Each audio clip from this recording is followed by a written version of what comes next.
What's up guys, Alberto Big Boost here. I am super excited to give you guys the awesome news that as of today, I am an official dealer for Brian Crower. So if you're looking for race parts for your vehicle, engine, car, race car, so stop by the Big Boost Shop website, www.bigboostshop.com. I have all the BC racing parts that you need for your 2J or 1J. If you need a part that's not listed on the website, you can send me an email at bigboostshop@gmail.com. I'm also offering installation on all these parts, so if you need an engine built, I can also build an in-house here. To also send your build request to bigboostshop@gmail.com. Now, there's something really fun that I want to share you guys in this video that's going to make it a lot different than the previous videos. I'm pretty sure you can already tell by the sound. So if you're not wearing headphones right now, look for a pair of headphones and continue watching the video with headphones on. I don't know who dropped this thing here. Oh, I fell that way. So we got our old BC Racing box. This is from my rods. We don't need it anymore. And then we have the camshaft box that we also don't need anymore because they are installed in my 2JC right here underneath this pretty purple valve covers. From the last video, I left the engine pretty much exposed because I was working on the radiator. I am also working on the front end parts. I gotta finish the oil cooler lines, and then I also gotta find a spot to mount a blow valve. Originally I was not gonna use a blow valve because I wanted to get the cool turbo flutter, but I actually changed my mind. So I'm gonna run a 50mm race sport blow valve from Turbosmart that's gonna like relieve the pressure from the turbo, that way it doesn't flutter or damage the wheel. Let's see what's in here. Oh yeah, the good stuff. So this is their race sport 50mm blow valve. It also has its own weld flange I'm gonna have to weld on the pipe.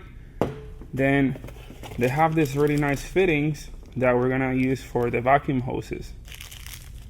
Now back here, I have to figure out where can I install this, because this is the headlights right here.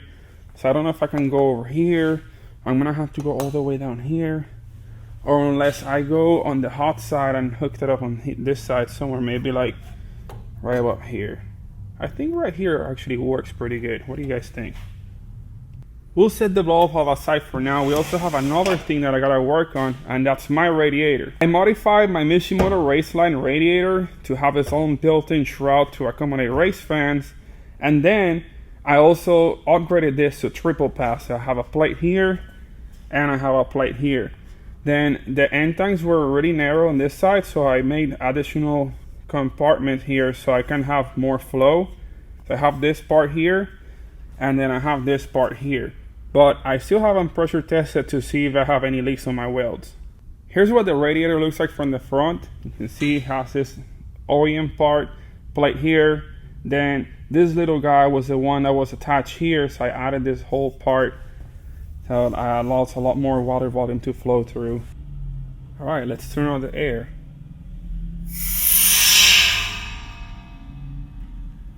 Now I put a plug on this side of the radiator. Then over here I have this old shifter that I just put black tape and is able to make a good enough seal. Just put this here. Then I have my air shock here, hose. I have a bowl with a little bit of water and this soap, which I'm gonna put over the welds while I pressure test it. We gotta connect our hose. Good. Now we're going to add a little bit of water on this thing here. It's gonna like put a little soapy water on the welds. I'm pretty sure I am gonna get a couple spots where I'm gonna see bubbles. Good thing I'm doing this test because I'm gonna be able to mark where they are and fix it. Grabbing a fresh Sharpie for this. I'm just gonna put this right here.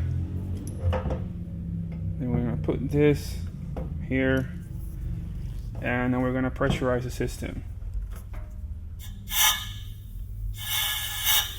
And there it is. I already see a bubble forming right here, and another little one forming over here. Too much boost. So I see that it's right there. I gotta dry it off. I'm not to write on it, it's too wet.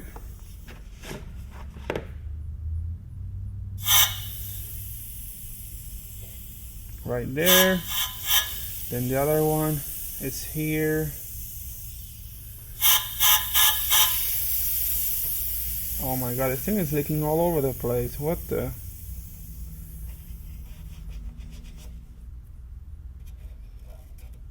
Now the Sharpie won't even write.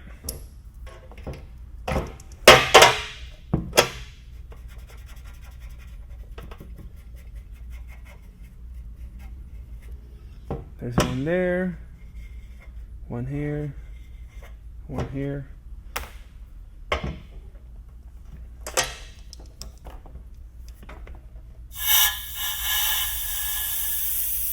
There's also another one all the way over here.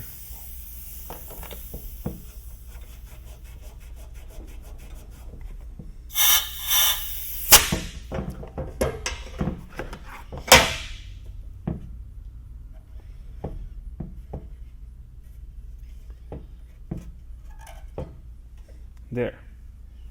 Now I get to have a little bit of fun with my new Miller Dynasty 200 DX TIG welding machine. I don't need this for now.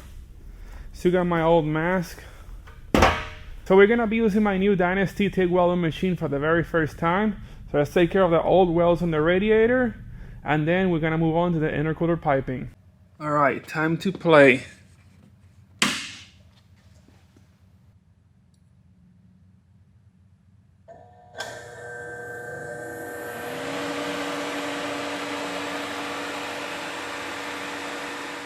We're gonna need some welding rod. So this, I think one stick should be enough for aluminum. We can put this back.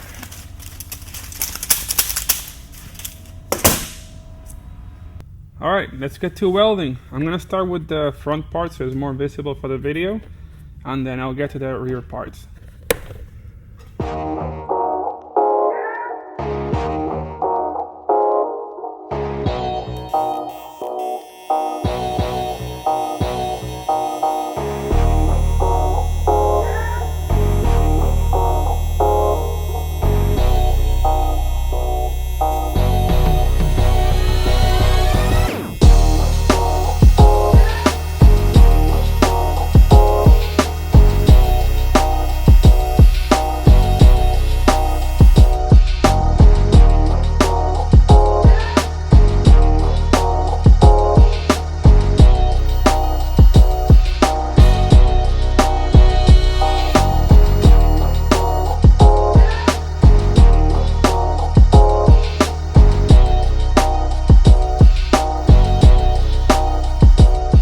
The radiator is now fully welded, so now I'm letting this thing cool off. It's gonna take a little bit until I can touch it again.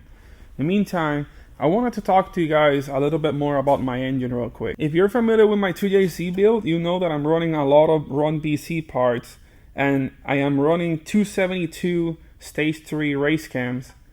And then on my head, I ended up doing the solid bucket conversion to get the valve latch in place, especially since I had a valve job done on my head. On that video is the first time I ever documented how to do this process, especially since it took me 2 weeks between ordering parts, installing parts, and going back and forward to get this clip done all together in one video.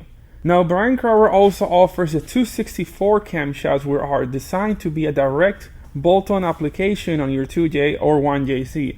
That means that you literally take your old cams off, you put the new ones on, and that's it. You don't need to worry about adjusting valve latch, don't need to worry about having to upgrade to solid buckets or anything like that. It's a super simple job instead of the 272, where it sometimes can get a little bit more involved, but most of the time it also might be a direct bolt-on replacement, just a matter of checking your valve latch and making sure everything is in check. The Brian Crower 264 camshafts are designed, like I said, to be straight bolt-on application, so you might want to obviously double check your valve latch clearances. On the 2JC, for example, 10 to 14 thousandths of clearance is the factory valve latch on the exhaust side of the 2JC, then 6 to 10 on the intake side. Since I am running solid buckets on my 2J, I set up my valve lash to 10 and 11 on the exhaust side, and then I adjusted a 6 through 8 on the intake side. Then in case I want to make some adjustments to my cam degrees, I have the Brian Crower adjustable cam gear. You can also get that one through my website. It's already super late at the shop. I wanted to talk to you guys more about my power steering lines, the oil cooler lines and such, but it's getting pretty late at the shop. I have to go home, edit this video so you guys can have this fresh video tomorrow, and then come back, get a solid days of work on this thing so I can prepare you guys next video on the power steering lines. The valve's getting installed. The radiator should be done with a pressure check and everything. I can put the whole front end back together, and then hopefully after that we can get started on the Haltech wiring. Before I close this video, you guys need to check out my new welding machine. I have a Miller Dynasty 280DX. It's the coolest and most advanced TIG welding machine out there right now. It's also water cooled, so it keeps your torch nice and cold. Even though this thing is so tiny, it doesn't weigh anything and it doesn't get hot on your hand. I am able to turn this thing up to 280 amps if I ever need to. That way if I need to weld some thick aluminum, this can get it done no problem. I'm also going to be using this welding machine to TIG weld my welding table as well in the next few days. Well guys, it's the end of today's video. I guess I'm going to just sit in this little nice chair. It's not suspicious at all. I don't know what it does, but I'm making plans to head over to FL2K this year. So it's next week actually. It's I think weekend of the 8th, 9th, and 10th in Brighton Motorsport Speedway. So whoever's going over there, say hi. I'll be there having some fun and recording some awesome videos. So I'll see you guys in the next video.